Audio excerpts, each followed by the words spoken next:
साथ नहीं है। आपने क्यों नहीं कहा? नहीं, बहुत रत्नाकर जी ने, आनंद विजय जी, ये असंभव है। आप एक तरफा डिबेट कर रहे हैं। आप बोलिए आज कि आपने जिन लोगों ने वोट जिहाद के बारे में बात की, फर्रुखाबाद के समाजवादी पार्टी के रैली में, उसके खिलाफ राहुल गांधी ने क्या कहा? देखिए, आपको जवाब देना पड़ेगा। दीजिए जवाब। बोलिए। नहीं, दीजिए जवाब। दे तो रहा हूं। शहजाद भी है, शहजाद को लाइए। नहीं, मैं शहजाद से डिबेट नहीं क्यों नहीं करेंगे? नहीं करूंगा। क्यों नहीं करेंगे शहजाद से डिबेट? अरे आप नहीं करूंगा। ये क्यों नहीं करेंगे? नहीं करूंगा सर। ये क्या बात है? मैं आपसे कर रहा हूं ना। एक वो सुनेंगे इनकी बात। लीजिए, अभी आप हमसे अच्छा बोलिए। अच्छा बोल लेना, आप उधर ही चले जाइए। बैठा है, बोलिए। आप बोलिए। जिहाद शब्द पे इसलिए परेशान है क्योंकि उर्दू मैं परेशान नहीं हूं।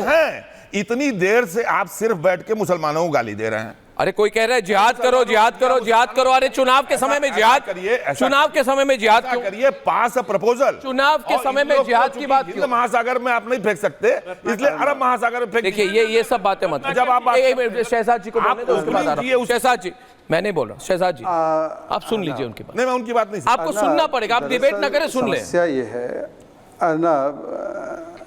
अरे अर्नब, छोड़िए ना, उनसे थोड़ी फर्क पड़ता है। जनता मेरी बात सुन रही है, उससे मैं संतुष्ट हूँ। मेरी पेडिग्री नहीं है कि मैं किसी और के सामने बोलूँ। छोड़ दीजिए, मुझे तो जनता को एड्रेस करना है। रिपब्लिक जनता देख रही है, करोड़ों लोग देख रहे हैं। प्लीज़ मुझे एड्रेस करने दीजिए। देखिए, ऐसा है अर्नब जी, समस्या ये है कि मुस्लिम वोट बैंक की दुकानदारी करने वालों की हैसियत नहीं बची कि अब वो वीटो पावर लेकर घूमे। ये हुआ है और इसीलिए इनको दर्द है। ये वोट बैंक को इकट्ठा करने के लिए अनाप शनाप कुछ भी बोल दे, पर इनकी दुकानदारी की हैसियत बंद हो चुकी है कि अब ये किसी चुनाव में वीटो लेकर नहीं घूम सकते। क्योंकि जब इन्होंने कहा कि पूरा मुस्लिम आरक्षण दे देंगे, जब उन्होंने SC ST OBC के कोटे से काट कर मुसलमानों को आरक्षण दिया, कर्नाटका में दिया, बंगाल में दिया, तेलंगाना में दिया, आंध्र में दिया, तो जिस प्रकार से लोगों का कंसोलिडेशन हुआ है और ये असंवैधानिक है। धार्मिक आधार पर आरक्षण देना ठीक है क्या? एक बार पूछिए इनसे कि मुस्लिम आरक्षण देने की बात जो करता है चैलेंज आ रही है आपको संविधान के खिलाफ। शहजाद जी, AMU से क्यों काट दिया SC ST OBC का आरक्षण? जामिया से क्यों काट दिया? मैं तो आपके ऊपर आरोप लगाता हूं कि आप लोग जाति जिहादी लोग हैं। आप लोग सच्चे जाति जिहादी लोग हैं।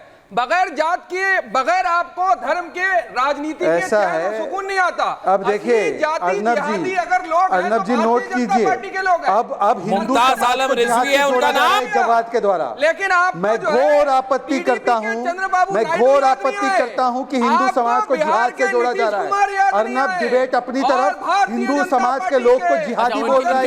अभी इनकी बात सुने रिजवी जी, अभी उल्टी बात सुन, जिहादी लोग हैं। अभी उल्टी बात सुने। एक मिनट रिजवी जी, एक मिनट जी, रिजवी जी फिर जवाब जी। रिजवी जी एक मिनट, शहजाद पूनावाला जवाब देंगे, जवाब जी उसके बाद रिप्लाई करेंगे। थोड़ा मैं चाहता हूं थोड़ी डिसिप्लिन बन जाए। हाँ शहजाद जी, थोड़ी डिसिप्लिन बन जाए। बहुत ज्यादा लोग आज प्रोग्राम देख रहे हैं। एक ही सवाल है। हाँ, मेरा केवल एक ही सवाल है। पश्चिम बंगाल के हाईकोर्ट ने आदेश दिया कि पश्चिम बंगाल की सरकार ने OBC का आरक्षण छीनकर, गरीब OBC से छीनकर सैयद पता नहीं किन किन मुसलमानों को दे दिया जिनका कोई अधिकार नहीं बनता था। वो संविधान के खिलाफ था और हाई कोर्ट ने बोला। क्या हाई कोर्ट सांप्रदायिक है? और जब अगर नरेंद्र मोदी जी ये बात बोले तो उनको किस प्रकार की गालियां बकी जा रही है? क्योंकि उन्होंने OBC के लिए बात रखी, क्योंकि उन्होंने SC ST समाज के लिए बात रखी। और आज तक सैयद जवाद ने कभी पसमानदा के लिए बात उठाई है क्या? सैयद जवाद ने सैयद होने के बावजूद वो है तो उनको सारे चीजें मिल गई, पर 85% पसमानदा के लिए नहीं बोला उन्होंने। अरे आप तो बड़े रहनुमा बन रहे थे, मास्टर स्ट्रोक वाले लोग हैं आप लोग। कितने महाराष्ट्र में कितने मुसलमानों को कांग्रेस ने दिया? हरियाणा में कितने को दिया? गुजरात में कितने को दिया? झारखंड में कितने को दिया? राजस्थान में कितने को दिया? बताइए, मुसलमानों को कांग्रेस ने कितने टिकट दे दिए? महाराष्ट्र में कितने दिए? राजस्थान में कितने दिए? हरियाणा में कितने दिए?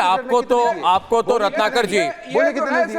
एक मिनट, नहीं तोल मोल के बोल नहीं है। मेरी बात सुनिए जवाद जी, मैं कहता हूं आज खुलकर कि कांग्रेस पार्टी को बहुत खुश होना चाहिए, क्योंकि जीवन में ऐसा होता है अनंत जी, आदमी जो एक टारगेट लेके चले, अगर टारगेट के तरफ बढ़ता रहे और टारगेट मिल जाए तो खुश हो जाओ ना भाई। और क्या चाहिए? आपकी टारगेट मुस्लिम वोट थी, मिल गई आपको। रत्नाकर जी आपकी टारगेट या कांग्रेस पार्टी की टारगेट मुस्लिम वोट थी, मिल गई आपको, खुश रही। अब क्या चाहिए आपको? और देखिए कमलनाथ ने 2018 में कहा था, जवाद साहब, मैंने वो वीडियो दिखाई थी, मैंने वीडियो दिखाई थी 2018 में चुनाव हो रहे थे, कमलनाथ बैठे थे, उन्होंने कहा देखो अगर हमें 90% मुस्लिम समाज का वोट नहीं मिले तो हम बर्बाद हो जाएंगे। मुस्लिम समाज, और यही लोग जाके बोलते हैं आनंद विजय जी, ओ धर्म की बात मत करो, गलत बात है। अरे उनके सिटिंग मिनिस्टर है जमीर अहमद, पैर पे गिर गए थे। कौन? वही कमलनाथ की बात आप कर रहे हैं क्या? कौन? किसके पैर में गिर गए थे? बागेश्वर धाम के। क्या बुरा क्या है उसमें? नहीं बुरा तो, क्या? नहीं तो वही है। बुरा क्या है? नहीं उन्हीं को चाहिए था क्या 90? कोई भी गिरेगा? नहीं उन्हीं को 90। हमारे धर्म में, हिंदू धर्म में कोई धर्म गुरु के सामने हम रहे तो धर्म गुरु बुजुर्ग उनके साथ, नहीं ये क्या बात है? एक मिनट, नहीं मैं ये कह रहा हूँ इस तरीके, देखिए ऐसा है बार बार, जैसे अभी शहजाद पूनावाला जी ने कहा, आपने कहा मुसलमानों को वोट चाहिए। भाई ऐसा है, मुसलमान सिर्फ वोट चाहिए, मुसलमान किसी को नहीं चाहिए, मुसलमानों का वोट चाहिए। अभी आप देखिए 40 सीटें, आनंद जी 16 सीटें दी। जवाद जी सनातन का मतलब होता है सतत चलने वाला। अच्छा मेरी बात, मेरी धर्म तो कुछ और है। अरे आप बोलते रहिए, अरे आप बोलते रहिए, आप जवाद जी, रिजवी जी मिसलीड मत करिए ना। बोलिए रिजवी। कहीं से नहीं कर पाएंगे ऑथेंटिकेट। मुसलमान न पीएम बनने जा रहा है देश में, मुसलमान न कहीं सीएम बनने जा रहा है, और मैं बार बार कहता हूं कि मुसलमान तो अब इस लायक भी नहीं रहा कि मोदी कैबिनेट में वो मंत्री भी रहे। इसके बावजूद नहीं, इसके बावजूद अपीसमेंट। अरे कांग्रेस ने जो 40 सीट देती थी, 16 सीटों पर सिर्फ मुसलमानों को लड़ाया, 48 सीटें महाराष्ट्र में थी, एक भी सीट मुसलमान को नहीं दी कि उम्मीदवार नहीं बनाया। इसके बावजूद अपीसमेंट, कौन सा अपीसमेंट? दलितों से बदतर।